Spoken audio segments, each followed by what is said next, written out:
Hi, it's Ben for learningsurfphotography.com. I'm going to talk you through a new pistol grip I received recently from PGXII housings, and it's called the PGX2. This is actually the PGXs2.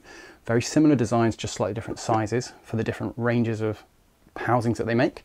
This one fits on my C6000 and it'll fit on the other C6500, all the other housings they make for the small rangefinder style APS-C Sony range.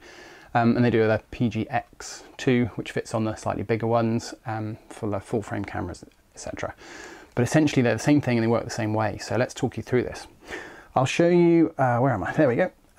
This is the pistol grip that came off of my C6000, which I've had for a number of years now. It still works great, but I just want to show you this one as a comparison.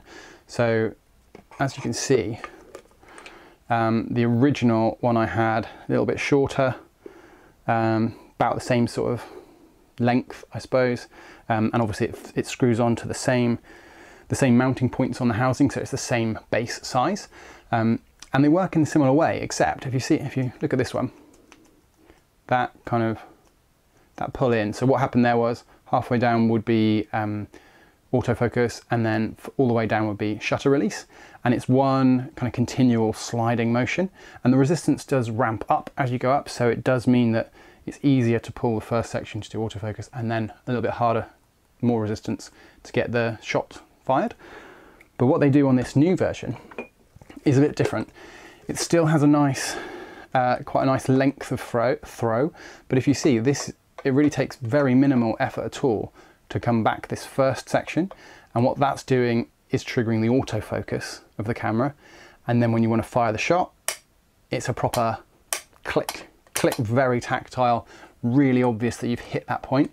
And you can hear, if I do this right next to the microphone, that's the kind of tap onto the bit, the kind of clicker bit. I'm not sure how it works inside. It's very smart and self-contained, and I can't see any issues in there, so I can't see what's going on. But it works really intuitively and a really tactile feedback, especially when you're in the water. Even if you had gloves on, if you're shooting in cold water, this is really going to give you the feedback you need to know, okay, I know I'm resting on that point where if I pull that bit more, it's going to shoot. I'm going to know when I'm shooting photos. Might seem strange, but sometimes when you're in the water, certainly if you're using, say, this is the pistol grip for the Sea Frogs housings, and the throw on this one, it's kind of a small stainless steel button, and it does a similar job, but it's all electronic, no kind of physical tactile feedback that you're getting to the right point. You just kind of pull it all the way back. So you can kind of just pull it all the way back, and you can kind of know that there's no further for it to go. That's how you know it's taking the photos. But with the PGXiI now, this new PGX2, you've got that really nice clicky feel. Hard to describe. Hopefully you can hear it and that really gets that across. But I encourage you, if you've got a PGXiI housing or anything like that, see if you can find one of these or just buy one, I guess. That's the simplest way of getting it.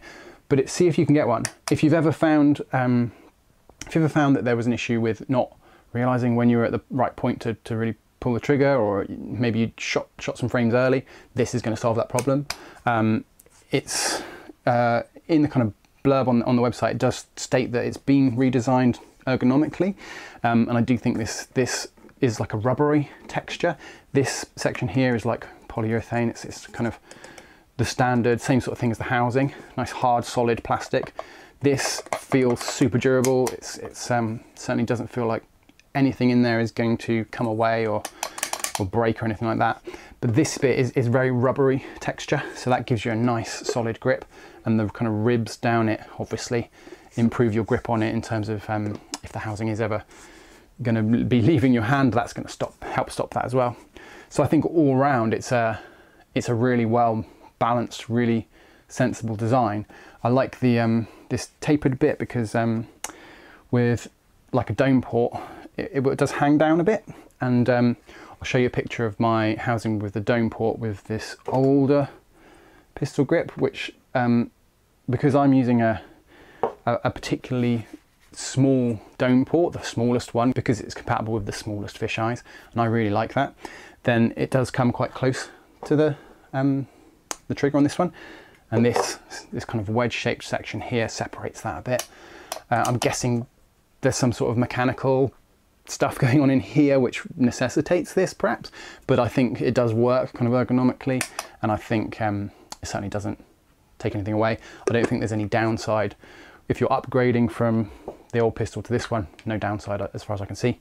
I've tried it out a couple of times. Unfortunately, the waves just haven't been cooperating recently, but I'm off on holiday soon. I'm going to be taking this with me and hoping that I'll get an opportunity to test it out a bit more. But so far, so good. It's more like taking photos on the land, I suppose, is what I'm trying to say. And when you get that feeling with a well-designed camera, at least, and for me, for the Sonys, it works quite well. You've got that half press and you've got the full press, and it's kind of becomes second nature once you've done that a few thousand times. You know how much pressure is needed and things like that. This gives you that, kind of scales that same feeling up and gives you the intuitiveness of clicking on a shutter button that as a photographer you will be familiar with already. Let me show you a quick alternative which does a similar sort of separation, autofocus and shutter, but it's actually changed quite recently. This is an Aquatech base housing. It's not the most recent one, it's an older one, and they actually have two buttons on the pistol grip. One of them is for autofocus, one of them is for shutter, so it's separated completely. But I mean, they've changed this design. I'll show you roughly what they've changed it to in a moment, but the benefit of that is you can autofocus independently of the shutter, which is kind of like back button focusing, which is something which is a lot of people do really like doing for sports and surf photography. But you don't get the same, this is just not as intuitive as basically recreating your camera shutter button, but on a bigger scale and in a way that allows you to shoot one-handed and know exactly where you're at on the shutter. So I mentioned that Aquatech have actually changed that recently. So with their Axis Go housings, they've got this, it's more of a mechanical lever trigger release, which interacts with the buttons on the side of the Axis Go housing, the bottom really when you're using it. And their new design for their Aquatech base housing involves that too. I've got a full post on the website where you can read all about it. But I still think you're kind of relying on an electronic button to distinguish between autofocus and shutter. And what Liquid Eye do really well is, the clearest way of saying it is, it's the most intuitive way I've found of shooting one-handed with a camera inside or outside of the water. This one in particular, like the rest of my Liquid Eye gear, is designed first and foremost for surf photography, and a lot of thought's gone into it. And it is a really nice, elegant solution to this problem of shooting one-handed and knowing when you're focusing and when you're pulling the shutter. As far as I know, this will come as pretty much standard on their new housing. So if you're buying a new Liquid Eye, make sure you get the PGXII pistol grip. And if you've got an old one like I do, it's a really great upgrade, which is great to see, because this housing is, I don't know how many years I've had this housing. It's still going strong. It still works great, and it's getting an upgrade like this is like half a new housing. It's brilliant. You want to get onto the liquideye.net to pick one up. They're €190, I believe. I'll put the dollar price there as well. So have a look on their website to find out all the details. I'll put links below, and hopefully you'll enjoy it as much as I do. And it'll be a great upgrade if you've already got one, or a really great reason to pick up a new Liquid Eye housing.